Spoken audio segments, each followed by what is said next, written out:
बिस्मिल्लाहिर्रहमानिर्रहीम। Lesson number 30 ECO 401 का lecture number 30 है ये। Macro economic equilibrium, the determination of equilibrium income, ये चैप्टर है। इसमें the key variable of the macro economic model, हमारे पास की वेरिएबल जो कि मैक्रो इकनॉमिक मॉडल में यूज़ होते हैं वो कौन कौन से हैं, जैसे लाइक इनकम होगी, कंजम्पशन वगैरह, ये तो अब वो देख लेते हैं हम। इनकम को वाई से रिप्रेजेंट किया जाता है। इनकम है जो वाई से रिप्रेजेंट होती है। बाकी जो पहला वर्ड्स है उनसे हो गई, जैसे कि कंजम्पशन सी से, सेविंग एस से, इन्वेस्टमेंट आई से, टैक्सेस टी से, गवर्नमेंट एक्सपेंडिचर जी से। ठीक है। इंपोर्ट आई तो चूँकि यूज़ हो चुका है, इसलिए एम जो सेकंड वर्ड है वो यूज़ कर लेते हैं। एम से इंपोर्ट यूज़ होती है और एक्सपोर्ट ई भी कहीं ना कहीं यूज़ हो जाएगा, तो एक्स जो है उसको हम यूज़ कर लेते हैं एक्सपोर्ट के लिए, सेकंड वर्ड। ठीक है, तो ये याद कर लेना। इसके बाद है सर्कुलर फ़्लो।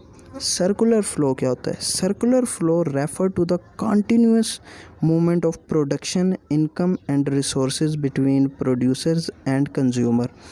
यानी कि कंटिन्यूस फ़्लो, पैसे का फ़्लो हो गया या प्रोडक्शन का फ़्लो हो गया, रिसोर्सेज का फ़्लो हो गया। तो ये जितना भी फ़्लो हो रहा है कंज्यूमर से प्रोडक्शन के दरमियान, ये हमारे पास सर्कुलर फ़्लो कहलाता है। ठीक है। पैसा जैसे कि रॉ मटेरियल की सूरत में कंपनी ने आगे दिया है, उसके अलावा उसने परचेज़ किया है, कुछ भी आगे उसने मार्केट में बेचा है, मार्केट से उसके पास पैसा आ गया। मार्केट वाले के पास पैसा कहाँ से आएगा? जो कंज्यूमर है वो उससे ख़रीदेगा मार्केट से, तो वो पैसा उधर चला जाएगा। हो सकता है रॉ मटेरियल जो है वो कोई कंज्यूमर के पास हो, तो वो जो है मार्केट उससे ख़रीद ले। तो ऐसे सर्कुलर फ़्लो होता रहता है, पैसा भी, बाकी रिसोर्सेज भी। इसको सर्कुलर फ़्लो कहते हैं। इसके बाद आ जाता है लीकेज एंड इंजेक्शन। लीकेज क्या होता है? किसी भी फर्म या फिर इकॉनमी से जो पैसा निकलता है उसको लीकेज कहते हैं। किसी फर्म से लेट्स सपोज एक फ़र्म ले लेते हैं, किसी फर्म से अगर जो पैसा निकलता है उसको लीकेज कहते हैं। और इंजेक्शन होता है जो पैसा उसमें ऐड किया जाता है इन्वेस्टमेंट की सूरत में या फिर किसी और सूरत में। ठीक है, ये लीकेज और इसका हमारे पास इंजेक्शन का कंसेप्ट है। लीकेज वही बताया गया है कि इंजेक्शन लीकेज मॉडल जो है वो basically identify equilibrium aggregate output इन केन्जियन इकोनॉमी। यानी कि लीकेज हमेशा इक्वल होता है जितनी उसके अंदर इंजेक्शन हो रही है, फिर इक्विलिब्रियम रहता है। ये कंसेप्ट दिया था हमारे पास केन्जियन ने, Keynesian economist. Leakage withdrawal, leakage Keynesian model, ये वही बताया गया जो आपको मैंने बता दिया है सिंगल वर्ड्स में। तो अभी मैं आपको एक एग्ज़ाम्पल दूंगा जिससे आपको याद हो जाएगी कुछ आगे चीज़ें, जो कि ये जो हमारे पास STM = IGX, ये क्या है सोच रहे होंगे आप।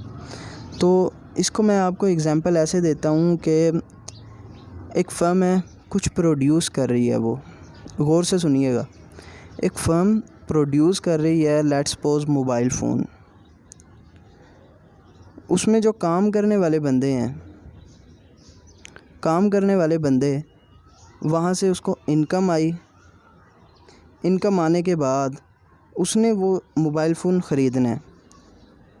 इनकम आई उसके पास, उसने वो मोबाइल ख़रीदा। इनकम और वो मोबाइल ख़रीदा इक्वल हो गया। लेकिन जब वो पैसा किसी कंज्यूमर के पास आया, कंज्यूमर के पास दो ऑप्शन है अब, या तो वो सेविंग कर ले या फिर वो चीज़ ख़रीद ले। ठीक है, सेविंग कर ले या फिर वो चीज़ ख़रीद ले। जब वो ख़रीदेगा तो पैसा कुछ चला जाएगा और सेविंग उसके पास रह जाएगी। यानी कि जब भी इनकम आती है किसी फर्म से, कोई बंदा कुछ भी कमाता है, तो वो सारा का सारा कंज्यूम नहीं कर रहा होता, वो कुछ ना कुछ सेव कर रहा होता है। तो वो जो कुछ भी सेव कर रहा है वो किसी बैंक में सेव कर रहा है। तो बैंक हमारे पास क्यों हमें इंटरेस्ट देते हैं? वो बैंक इसलिए इंटरेस्ट देते हैं कि वो कहीं ना कहीं इन्वेस्ट कर रहे होते हैं, तो वो वापस back to the firm invest कर रहा होता है। यानी लूप कंप्लीट हो गई। फर्म से पैसा आया बंदों के पास, बंदे ने कुछ पैसा वापस कंज्यूम किया और कुछ पैसा सेव किया। वो सेव किया हुआ पैसा बैंक के पास गया, बैंक ने आगे फिर दोबारा उसी फर्म में इन्वेस्ट कर दिया। यानी कि ये पूरा इक्विलिब्रियम के अंदर हो गया। जितना पैसा वहाँ से आया सैलरी की सूरत में, उतना ही सारा कंज्यूम हो चुका है, इकॉनमी स्टेबल है। अब दूसरी सूरत क्या हो सकती है कि जितना पैसा आया उसमें से कुछ टैक्स की सूरत में निकल गया, जो बचा उसको बाकी जो कुछ भी किया ना, वो जो टैक्स की सूरत में निकला गवर्नमेंट के पास गया। अब गवर्नमेंट भी तो खुद अपने पास नहीं ना रखेगी, कहीं ना कहीं वो एक्सपेंड करेगी, किसी के ऊपर एक्सपेंड करेगी। कैसे एक्सपेंड करेगी कि गवर्नमेंट माइट भी आपको सब्सिडी दे दे या कुछ और, यानी कि फर्म्स को जैसे लोगों को फैसिलिटेट करने के लिए फ्री एजुकेशन कर दे, तो उसके लिए वो बुक्स तो परचेज़ करेगी। या XYZ गवर्नमेंट एक्सपेंड करेगी कहीं ना कहीं पे। तो वो जो गवर्नमेंट एक्सपेंडिचर हैं वो सारी की सारी जो हम ब्रॉड सेंस में देख रहे हैं, जितने टैक्स वो ले रही है उतने गवर्नमेंट एक्सपेंड कर रही है। यानी कि दोबारा वो फिल्म के ऊपर ही एक्सपेंड कर दिया। अब फिल्म से पैसे आए बंदे के पास, बंदे के टैक्स लगा, कुछ पैसे निकले और वो दोबारा इंजेक्ट हो गए। अब तीसरी चीज़ है M और X की। ये क्या चीज़ें हैं? M होता है इंपोर्ट, यानी कि कुछ चीज़ें हमने इंपोर्ट की हैं तो पैसा बाहर चला गया, मुल्क से पैसा बाहर चला गया क्योंकि हमने पैसों की सूरत में उसको इंपोर्ट किया। अब कुछ एक्सपोर्ट भी होता है, एक्सपोर्ट की सूरत में पैसा इधर आ जाएगा, कुछ चीज़ें हमारी भी जो है ना उधर चली जाएंगी। तो ये भी फिर इक्विलिब्रियम, पैसा हमारे पास स्टेबल रहा। तो हमारे पास जो चीज़ें निकलती हैं वो क्या क्या हैं? निकलने वाली चीज़ें हैं STM, यानी कि सेविंग, टैक्सेस एंड इंपोर्ट। और जो इंजेक्ट करते हैं हम वापस, वो कौन सी हैं? वो हैं investment, government expenditure and exports. ठीक है, ये एक मैक्रो इकनॉमिक में याद रखने वाली चीज़ है कि एग्रीगेटेड सप्लाई इक्वल होती है एग्रीगेटेड डिमांड के, और वो इक्वल होती है इनकम के। ठीक हो गया, जितनी डिमांड है उतनी सप्लाई हो रही है और उतनी ही इनकम है, तो एक्विलिब्रियम होगा एक्विलिब्रियम के अंदर। ठीक हो गया। इसके बाद वही withdrawal is equal to injections. Withdrawal हमारे पास जो हो रही हैं वो STM हो रही हैं, इंजेक्शन IGX हो रही है। इसमें स्टार्ट में ये बेसिकली ड्रॉ किया गया है कि AS कैसे इक्वल है Y और AD के। ठीक है, ये आप देख लीजिएगा, बहुत ईजी है इंतहाई। C दोनों साइडों पे कंजम्पशन ऐड कर दी है, C + ST, यानी कि इंपोर्ट को हम दूसरी साइड पे ले गए हैं, एक्सपोर्ट माइनस इंपोर्ट कर दिया गया है। तो ये सारा इजी है, आप देख लीजिएगा। नेट रिज़ल्ट जो निकलेगा वो यही निकलेगा कि income is equal to expenditure that is equal to output. Keynesian's major insights was equilibrium in the individual market was not necessary condition for equilibrium at macro level। यानी कि इंडिविजुअली अगर equilibrium के अंदर मार्केट नहीं है तो वो इतना हमें उस पर डिपेंड नहीं कर रहा। हमने इकॉनमी एज अ होल देखनी है कि होल कंट्री की जो इकॉनमी है वो एक्विलिब्रियम में है या नहीं। 5-4 रुपये से 10-15 हज़ार से लाख 2 लाख से इकॉनमी एज अ होल पे फ़र्क नहीं पड़ता, इतना एक्विलिब्रियम ही रहती है उसमें। डिस्पोजेबल इनकम का ये दिया गया, disposable income is equal to net income हमारे पास जितनी भी आ रही है Y - T, यानी कि टैक्सेस इम्पोज्ड बाय गवर्नमेंट और एनी अदर एजेंसीज़। ठीक है, इसके बाद consumption function, consumption and consumption function. Consumption क्या होती है? Consumption is the amount of national income that is spent on goods and services produced by domestic firm in the given period of time। Consumption होती है basically किसी एक ख़ास वक्त में कोई चीज़ बनाने के ऊपर आप जो एक्सपेंड कर रहे हैं, एक्सपेंसिव जो आपको आ रहे हैं, वो सारी कंजम्पशन होती है। ठीक है, consumption is most suitable, stable and important component of aggregate demand. ठीक हो गया। कंजम्पशन फंक्शन हमारे पास है C = A + BY। ये MCQ पॉइंट ऑफ व्यू से बहुत इंपॉर्टेंट है। C = A + BY। इसमें A क्या कहलाता है? A basically minimum level of consumption. A कहलाता है कंजम्पशन, यानी कि आपने कोई चीज़ प्रोड्यूस नहीं की कोई इनकम नहीं आई फिर भी कुछ ना कुछ कंजम्पशन आपकी होगी। वो मशीनरी की सूरत में हो सकती है, मशीनरी आपने ली लेकिन आपने कुछ बनाया नहीं, तो कुछ ना कुछ तो कंजम्पशन आपकी हुई है। तो consumption, minimum level of consumption that must take place even if YD disposable income is zero. ठीक हो गया। And B is the marginal propensity to consume. इसमें जो B है वो मार्जिनल प्रपेंसिटी टू कंज्यूम है। मार्जिनल एक तो बोला ही नहीं जा रहा है जल्दी में। प्रपेंसिटी, मार्जिनल प्रपेंसिटी टू कंज्यूम क्या है बेसिकली? वो है कि आपके पास $1 अगर इनकम ज़्यादा हो जाए तो आप कितना उसको और कंज्यूम कर पाओगे। यानी कि $1 इनकम बढ़ने से आपकी परचेजिंग पावर, कंज्यूमिंग पावर कितनी बढ़ गई, वो मार्जिनल प्रपेंसिटी टू कंज्यूम होगा।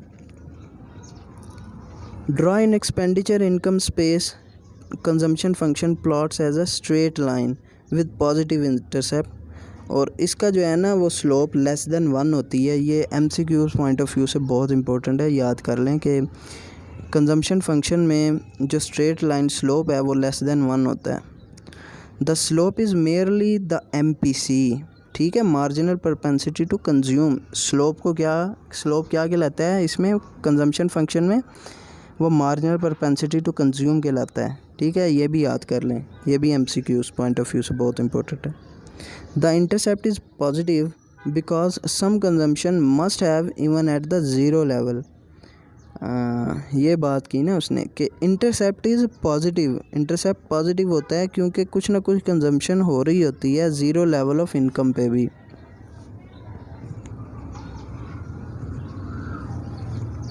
इसके बाद मार्जिनल प्रपेंसिटी टू कंज्यूम क्या है and marginal propensity to save क्या है। Marginal propensity to consume is an extra amount of people consume when they receive an extra $1 of disposable income. वही मैंने आपको बताई है कि $1 अगर इनकम उनकी ज़्यादा बढ़ गई है तो वो कितना कंज्यूम करेंगे, कितना एक्स्ट्रा, कितनी अमाउंट कंज्यूम करेंगे। मार्जिनल प्रपेंसिटी टू कंज्यूम जो है ये याद रखने वाली बात है MCQs के पॉइंट ऑफ व्यू से कि 0.5 से 1 के दरमियान होती है। इसका रिलेशन किस तरह 0.5 से 1 के दरमियान होती है? आगे ये फार्मूला है MPC is equal to 1 minus MPS। अभी यहाँ पे जो MPS है वो 0.5 से लेस ही होता है। 0.5 से अगर लेस ही होगा तो अल्टीमेटली आंसर जो है वो MPC का 0.5 या उससे बड़ा आएगा। जैसे कि अगर 0.5 उसकी हद है MPS की, अगर MPS 0.5 हम पुट कर दें तो 1 minus MPS is equal to 0.5, यानी कि MPC इज़ इक्वल टू 0.5 या उससे 0.5 से वो लेस ही होगा, 0.4, 3, 2, 1। ठीक है, तो इसलिए ये बस इस फार्मूले को ज़हन में रख लें, आपको वो दोनों चीज़ें याद हो जाएंगी कि MPC is equal to 1 minus MPS। 1 minus MPS यानी कि MPS जो है वो 0.5 से कम होगा या 0.5 ही होगा, और MPC हमेशा 0.5 और 1 के दरमियान होगा। इसी तरह APC, average propensity to consume, is equal to 1 minus average propensity to save. Saving function है कि S is equal to C plus D/D। D is the marginal propensity to save positive and usually less than 0.5। ठीक है, जो मैंने आपको बात याद करवा दी है। Household saving increases as interest rate goes up. ये बहुत इंपॉर्टेंट कंसेप्ट है, इसको ज़हन में रख लें। ये 2-3 यानी कि तरीके से आपसे पूछा जा सकता है, आपको कोई एग्जांपल दे के पूछा जा सकता है। तो हाउस होल्ड सेविंग जो है वो बढ़ जाती है जब इंटरेस्ट रेट हाई हो जाता है। कैसे?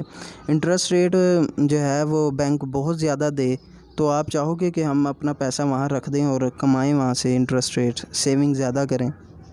ठीक है, उसके बाद आ जाता है calculation of APC and APS, MPS and MPC। Calculation कैसे की जा सकती है? APC होती है C divided by consumption divided by disposable income. APS होती है saving divided by disposable income, और APS is equal to 1 minus APC।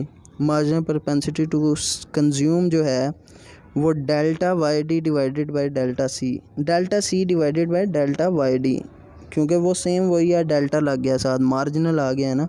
Change in consumption divided by change in disposable income, change in saving divided by change in disposable income.